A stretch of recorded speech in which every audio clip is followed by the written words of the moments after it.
উত্তেজিত হচ্ছেন। আমি বলি কি, যা হবার হয়ে গেছে, আমি সব ম্যানেজ করে নিব। আপনি ওনার কি? আমি ওর ফিয়ন্সে। এই মাসের 25 তারিখে আমাদের বিয়ে। সব জেনেও আপনি ওনার সাথে এখানে এসেছেন? জি। আপনাকে সেলুট ভাই, আপনি হচ্ছেন পুরুষ জাতির আদর্শ। শুনেন, ম্যাডামকে বোঝান, আপনার যদি কোনো অসুবিধা না থাকে সংসার করুন, সুখী হন। আমি না হয় বাসা সাহেবকে বলে কিছু টাকার ব্যবস্থা করে দেব। আপনি আমার এই মামলাটা নেবেন কি নেবেন না? ঠিক আছে, আমরা হচ্ছি জনতার সেবক, আপনারা বললে মামলা তো নিতেই হবে। আমি আপনার ভালোর জন্য বললাম আর কি। আমি আমার ভালো বুঝেই এখানে এসেছি। যা যা জিজ্ঞেস করব তার সঠিক উত্তর দিবেন। এবার নাম বলেন। ইফাত আরফিন শুভ্রা। বাবার নাম? মরহুম ওমর সিদ্দিক। মাতা? আয়েশা ওমর সিদ্দিক।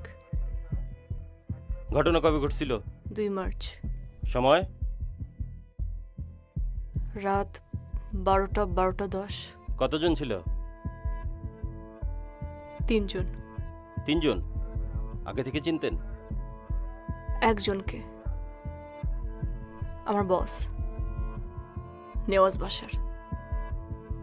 বিয়ে হয়েছে? না, ঘটনার পর কোনো মেডিকেল টেস্ট করাইছিলেন? আমার পরিবার আমাকে টেস্ট করতে দেয়নি। এখন এই পর্যন্ত, বাকিটা সরকারি হাসপাতালে টেস্ট করাতে হবে।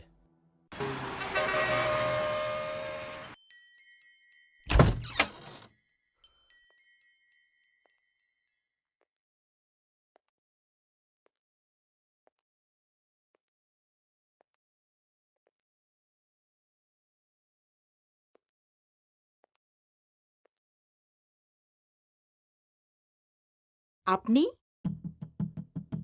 আসসালামু আলাইকুম আন্টি। অনুমতি ছাড়া ঢুকে পড়লাম আপনার বাড়িতে।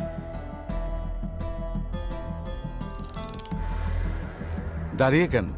বসেন না আন্টি আপনারা।